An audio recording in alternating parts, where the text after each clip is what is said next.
Here's why everybody needs a pair of New Balance 550 UNC. Hey everybody, I'm Actors, and welcome back to the only channel on YouTube that covers in-depth videos of cars and sneakers. And today, we're going to be going over the New Balance 550 UNC and why you need a pair.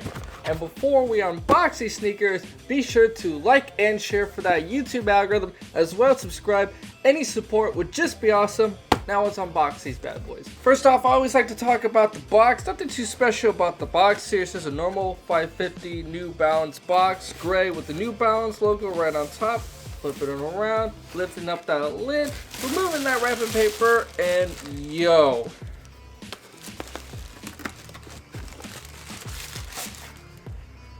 These are just some of the cleanest pairs of New Balances you will ever see. 550 has been in the talks a lot. The hype is kind of growing on these sneakers, and I'm starting to see why. Here is a closer look at the New Balance 550 UNC. For those you don't know, some background information here. The New Balance 550 has been around since 1989, and it's considered the godfather of the almighty dad shoe. Everybody sees their dad wearing the shoe. I mean, the New Balance is like the go-to for all the older guys in this world, but not anymore. They actually started to spice it up with some interesting colorways, and this one, the UNC, released last month on December 1st with the retail price of $110. And let me tell you, this sneaker is fire. It may start a New Balance hype like the Dunk craze. I mean, so many nice colorways released. You know, the rich Pauls, all those are nice. The burgundies, the green ones. And now we have the UNC, and it's just wow. A lot of reasons why everybody should have a pair of these, mainly due to the styling. And let's go over that real quick, starting with the sole of the shoe. A lot going on here with the sole of the shoe. Very styled up here. It kind of has a bit of like a mechanical look to it, sort of like industrial machine style. UNC blue on the top towards the toe box, majority black right here with a little circle of UNC, and they kind of designed the pattern like this to kind of help out playing basketball or something, give you better traction.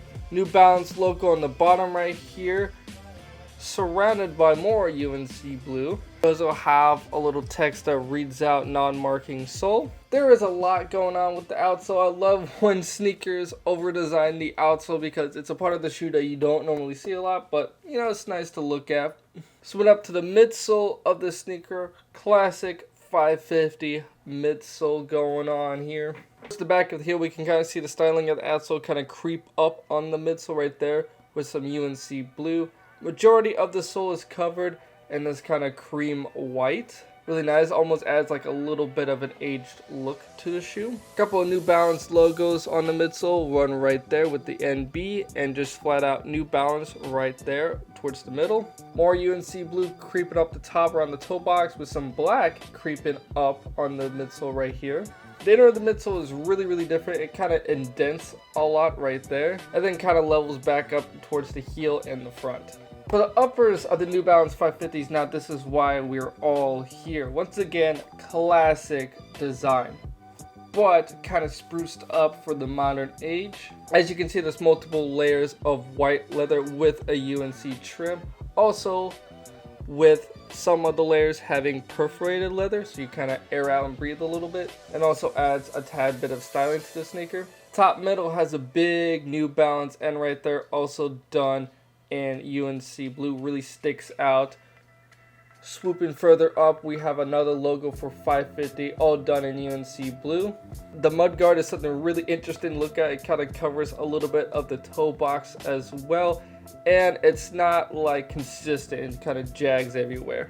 We have some more leather perforations kind of going sideways down the toe box as well. I think a lot of this beauty of the sneaker is kind of its asymmetric portions and look. You know, one side is kind of cut slimmer and sleeker, and the other one is a little bit more chunky and bulky. Really nice. You know, when some sneakers, when they do an asymmetric look, it kind of looks like shit. But you know what? The 550 does it with style. Comes in the middle of the sneaker, a lot going on here as well. We have a mesh tongue that starts out with black but just continues white all the way to it reaches the top where it has UNC trim, and also a tag for the New Balance logo on top of a basketball, and it kind of does like this motion effect where you can kind of see the basketball kind of bouncing and coming up right there. Also, yet another, we have another New Balance logo right there on the top, New Balance 550. If you couldn't tell, the sneaker really likes to put its logo everywhere. I mean, we got logos all over the sole, the midsole, the top. I mean, they really want you to know you're wearing a 550. Let's talk a little bit more of the heel of the sneaker. Once again, we see a big old New Balance logo on the heel. Of course, they had to put a logo on the heel. And once again, with the heel, we see some more asymmetric design going on here with the quarter panels kind of being chunky on the inner side compared to the outer side, more sleek. The black is kind of consistent, but you can see the UNC color pattern is a little chunkier on this side, and this side is like thinner. For kind of like the pull tag, we have a big just kind of portion of stuffed mesh just for your added heel support and add some more styling with the UNC. More mesh on each side with white leather around it. On the very top on the sock liner, also just done in UNC trim. Interior mostly UNC besides the insole. The insole is done in black with another New Balance logo. Let's go ahead and just start counting all the logos that they put on this shoe. I mean, 1, 2, 3, 4, 5, 6, 7, 8, 9, 10. Wow, 10. That is a lot. I might have miscounted, but that is a lot. And yeah, that about wraps up the styling of this sneaker. Another reason why you should have this sneaker is just the flat out wearability of 550s. Once again, that kind of sleek asymmetric design just goes with anything. You can throw a lot of things on with this sneaker and it will just pop. My recommendations for this sneaker, I don't know why, I really like the jogger look, the white jogger, black jogger. I think that's the best way to go. And just maybe like a white tee for your uppers, or maybe another, sporty jacket or something. This is a pretty sporty looking shoe. So if you want, you can go full dad and do maybe a tracksuit or something. I don't know. Obviously in the summertime, you don't want to wear joggers. Shorts will work just fine with the sneaker too. Once again, anything will work. I can see this being a really good summer shoe too, just because it'll just go with anything, any short, any tee. This sneaker will put on some drip to your outfit. If I had to give a rating of the sneaker between 1 and 10, I would honestly give it a good 8 out of 10. It's a great shoe. I mean, the styling is good, the colors are good, versatility is good. There's only one downside to the sneaker, and I haven't talked about too much, and that is the materials. New Balances are known to be very comfortable. This one, when I put it on, it honestly didn't feel that much comfortable. It actually felt less comfortable than, for say, an Air Force One. Just because look how stiff the leather is. I mean, I'm trying to rub on it just to show you. It's pretty stiff. It's not soft at all. But I will say it does feel really solid, the shoe, so it could last very long.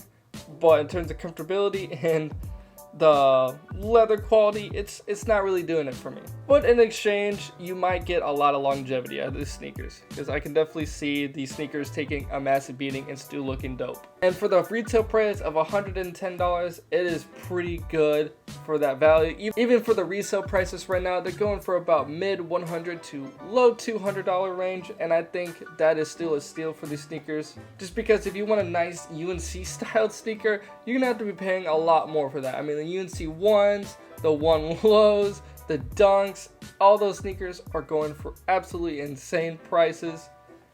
And if you can get a UNC style sneaker for less than $200, that's a good deal. So yeah, that's just another reason why everybody should have this sneaker.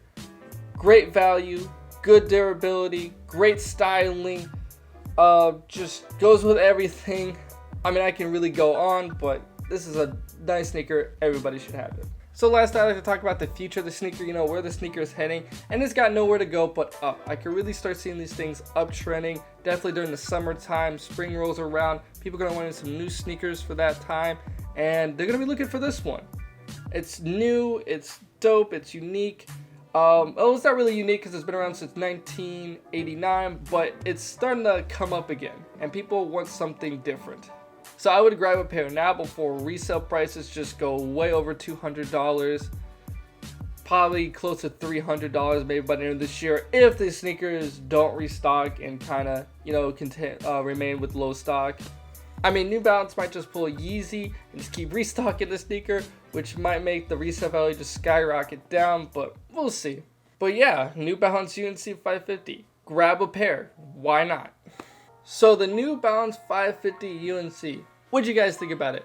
Comment down below your opinion, like and share for that YouTube algorithm, and last but certainly not least, subscribe. I'm going to exit out with some on-feet footage, so let's get to it.